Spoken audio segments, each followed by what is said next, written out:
मेरे प्रिय देशवासियों, नमस्कार।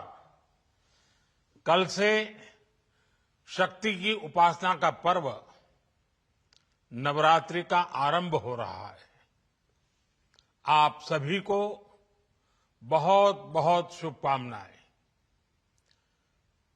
नवरात्रि के पहले दिन से देश आत्मनिर्भर भारत अभियान के लिए एक और महत्वपूर्ण और बड़ा कदम उठा रहा है। कल यानी नवरात्रि के प्रथम दिवस 22 सितंबर को सूर्योदय के साथ ही नेक्स्ट जनरेशन जीएसटी रिफॉर्म्स लागू हो जाएंगे। एक तरह से कल से देश में जीएसटी बचत उत्सव शुरू होने जा रहा है। इस जीएसटी बचत उत्सव में आपकी बचत बढ़ेगी और आप अपनी पसंद की चीजों को और ज्यादा आसानी से खरीद पाएंगे। हमारे देश के गरीब, मध्यम वर्गीय लोग, न्यू मिडिल क्लास, युवा, किसान, महिलाएं, दुकानदार, व्यापारी, उद्यमी सभी को ये बचत उत्सव का बहुत फायदा होगा। यानी त्योहारों के इस मौसम में सबका मुंह मीठा होगा। देश के हर परिवार की खुशियां बढ़ेगी। मैं देश के कोटि कोटि परिवारजनों को नेक्स्ट जनरेशन जीएसटी रिफॉर्म्स की और इस बचत उत्सव की बहुत बहुत बधाई देता हूं, शुभकामनाएं देता हूं। ये रिफॉर्म भारत की ग्रोथ स्टोरी को एक्सेलरेट करेंगे, कारोबार को और आसान बनाएंगे, निवेश को और आकर्षक बनाएंगे और हर राज्य को विकास की दौड़ में बराबरी का साथी बनाएंगे। साथियों, जब साल 2017 में भारत ने जीएसटी रिफॉर्म की तरफ कदम बढ़ाया था, तो एक पुराना इतिहास बदलने की और एक नया इतिहास रचने की शुरुआत हुई थी। दशकों तक हमारे देश की जनता, आप सभी लोग, देश के व्यापारी अलग अलग टैक्स के जाल में उलझे हुए थे। Octroi, entry tax, sale tax, excise, VAT, service tax, न जाने भांति भांति के दर्जनों टैक्स हमारे देश में थे। एक शहर से दूसरे शहर माल भेजना हो तो न जाने कितने चेकपोस्ट पार करने होते थे, कितने ही फॉर्म भरने पड़ते थे, कितनी सारी रुकावटें थी। हर जगह टैक्स के अलग अलग नियम थे। मुझे याद है जब 2014 में देश ने मुझे प्रधानमंत्री पद का दायित्व सौंपा था, तब उसी शुरुआत के दौर में एक विदेशी अखबार में एक दिलचस्प उदाहरण छपा था। उसमें एक कंपनी की मुश्किलों का जिक्र था। उस कंपनी ने कहा था कि अगर उसे बेंगलुरु से 570 किलोमीटर दूर हैदराबाद अपना सामान भेजना हो तो वो इतना कठिन था कि उन्होंने सोचा और उन्होंने कहा कि वो पसंद करती थी कंपनी कि पहले अपना सामान बेंगलुरु से यूरोप भेजें और फिर वही सामान यूरोप से हैदराबाद भेजें। साथियों, टैक्स और टोल के जंजाल की वजह से ये तब के हालात थे। और मैं आपको सिर्फ एक पुराना उदाहरण याद दिला रहा हूं। तब ऐसी लाखों कंपनियों को, लाखों करोड़ों देशवासियों को अलग अलग तरह के टैक्स के जाल की वजह से हर रोज परेशानी होती थी। सामान को एक शहर से दूसरे शहर पहुंचने के बीच जो खर्च बढ़ता था, वो भी गरीब को उठाना पड़ता था। आप जैसे ग्राहकों से वसूला जाता था। साथियों, देश को इस स्थिति से निकालना बहुत जरूरी था। इसलिए जब आपने हमें 2014 में अवसर दिया, तो हमने जनहित में, देशहित में जीएसटी को अपनी प्राथमिकता बनाया। हमने हर स्टेक होल्डर से चर्चा की। हमने हर राज्यों की हर शंका का निवारण किया, हर सवाल का समाधान खोजा। सभी राज्यों को, सबको साथ लेकर आजाद भारत का इतना बड़ा टैक्स रिफॉर्म संभव हो पाया। ये केंद्र और राज्यों के प्रयासों का नतीजा था कि देश दर्जनों टैक्सों के जाल से मुक्त हुआ और पूरे देश के लिए एक जैसी व्यवस्था बनी। वन नेशन वन टैक्स का सपना साकार हुआ।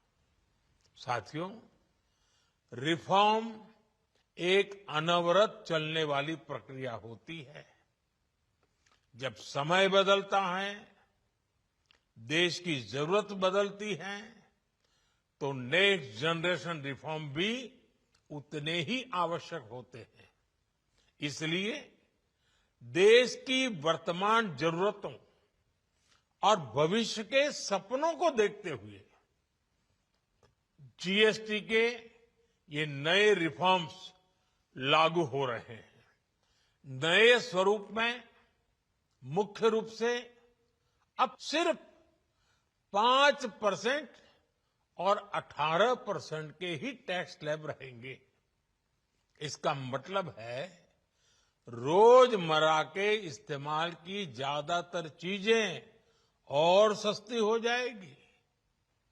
खाने पीने का सामान, दवाइयां, साबुन, ब्रश, पेस्ट, स्वास्थ्य और जीवन बीमा, ऐसे अनेकों सामान, अनेकों सेवाएं या तो टैक्स फ्री होगी या फिर केवल 5% टैक्स देना होगा। जिन सामानों पर पहले 12% टैक्स लगा करता था, उसमें से 99% यानी करीब करीब 100 के निकट 99% चीजें अब 5% टैक्स के दायरे में आ गई है। साथियों, पिछले 11 साल में देश में 25 करोड़ लोगों ने गरीबी को हराया है, गरीबी को परास्त किया है और गरीबी से बाहर निकल करके 25 करोड़ का एक बहुत बड़ा समूह नियो मिडिल क्लास के रूप में आज देश के अंदर बहुत बड़ी भूमिका अदा कर रहा है। इस न्यू मिडिल क्लास की अपनी एस्पिरेशंस हैं, अपने सपने हैं। इस साल सरकार ने 12 लाख रुपए तक की इनकम को टैक्स फ्री करके एक उपहार दिया और स्वाभाविक है जब 12 लाख रुपयों का इनकम टैक्स में राहत हो जाए तो मध्यम वर्ग के जीवन में तो कितना बड़ा बदलाव आता है, कितनी सरलता सुविधा हो जाती है। और अब गरीबों की भी बारी है, न्यू मिडिल क्लास की बारी है। अब गरीब को, न्यू मिडिल क्लास को एक तरह से डबल बोनांजा मिल रहा है। जीएसटी कम होने से अब देश के नागरिकों के लिए अपने सपने पूरे करना और आसान होगा।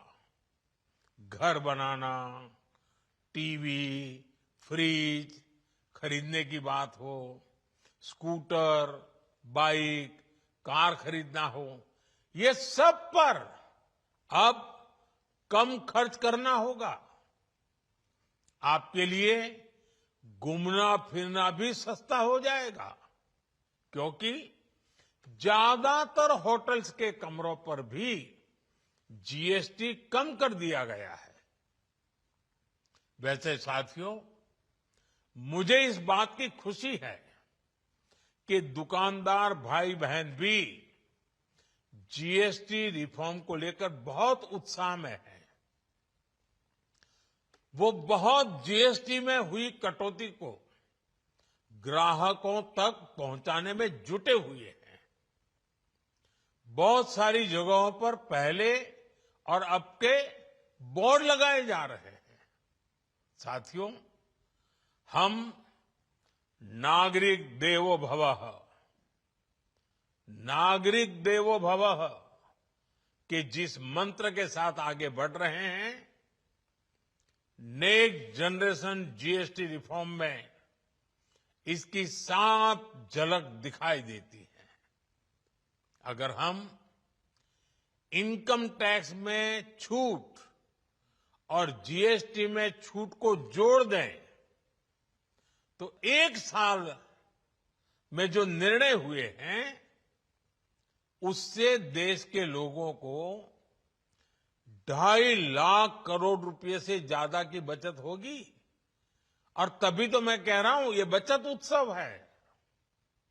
साथियों, विकसित भारत के लक्ष्य तक पहुंचने के लिए हमें आत्मनिर्भरता के रास्ते पर चलना ही होगा और भारत को आत्मनिर्भर बनाने का बहुत बड़ा दायित्व हमारे एमएसएमईज यानी हमारे लघु, मध्यम और कुटीर उद्योगों पर भी है,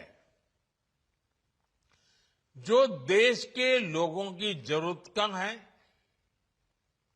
जो हम देश में ही बना सकते हैं, वो हमें देश में ही बनाना चाहिए। साथियों, जीएसटी की दरें कम होने से नियम और प्रक्रियाएं और आसान बनने से हमारे एमएसएमईज, हमारे लघु उद्योगों को, कुटीर उद्योगों को बहुत फायदा होगा। उनकी बिक्री बढ़ेगी और टैक्स भी कम देना पड़ेगा, यानी उनको भी डबल फायदा होगा। इसलिए आज मेरी एमएसएमई से लघु उद्योग हो, सूक्ष्म उद्योग हो, कुटीर उद्योग हो, आप सबसे बहुत अपेक्षाएं हैं। आपको भी पता है, जब भारत समृद्धि के शिखर पर था, तब भारत की अर्थव्यवस्था का मुख्य आधार हमारे एमएसएमईज थे, हमारे लघु और कुटीर उद्योग थे। भारत की मैन्युफैक्चरिंग, भारत में बने सामानों की क्वालिटी बेहतर होती थी। हमें उस गौरव को वापस पाना है। हमारे लघु उद्योग जो बनाए वो दुनिया में हर कसौटी पर बेस्ट हो, उत्तम से उत्तम हो। हम जो मैन्युफैक्चर करें वो दुनिया में आन बान शान के साथ देश के सारे पैरामीटर को पार करने वाला हो। हमारे प्रोडक्ट्स की क्वालिटी दुनिया में भारत की पहचान बढ़ाए, भारत का गौरव बढ़ाए। हमें इस लक्ष्य को लेकर काम करना है। साथियों, देश की स्वतंत्रता को जैसे स्वदेशी के मंत्र से ताकत मिली, वैसे ही देश की समृद्धि को भी स्वदेशी के मंत्र से ही शक्ति मिलेगी। आज जाने अनजाने हमारी रोजमर्रा की जिंदगी में बहुत सी विदेशी चीजें जुड़ गई है, हमें पता तक नहीं है। हमारे जेब में कंघी विदेशी है कि देसी, हमें पता ही नहीं है। हमें इनसे भी मुक्ति पानी होगी। हम वो सामान खरीदें जो मेड इन इंडिया हो, जिसमें हमारे देश के नौजवानों की मेहनत लगी हो, हमारे देश के बेटे बेटियों का पसीना हो। हमें हर घर को स्वदेशी का प्रतीक बनाना है, हर दुकान को स्वदेशी से सजाना है। गर्व से कहो ये स्वदेशी है, गर्व से कहो मैं स्वदेशी खरीदता हूं, मैं स्वदेशी सामान की बिक्री भी करता हूं। ये हर भारतीय का मिजाज बनना चाहिए। जब ये होगा तो भारत तेजी से विकसित होगा। मेरा आज सभी राज्य सरकारों से भी आग्रह है, आत्मनिर्भर भारत के इस अभियान के साथ, स्वदेशी के इस अभियान के साथ अपने राज्यों में मैन्युफैक्चरिंग को गति दे, पूरी ऊर्जा से, पूरे उत्साह से जुड़े, निवेश के लिए माहौल बढ़ाएं। जब केंद्र और राज्य मिलकर आगे बढ़ेंगे तो आत्मनिर्भर भारत का सपना पूरा होगा। भारत का हर राज्य विकसित होगा, भारत विकसित होगा। इसी भावना के साथ मैं फिर एक बार इस बचत उत्सव की अनेक अनेक शुभकामनाएं देते हुए अपनी बात समाप्त करता हूं। एक बार फिर आप सबको नवरात्रि की, जीएसटी बचत उत्सव की बहुत बहुत शुभकामनाएं। बहुत बहुत धन्यवाद।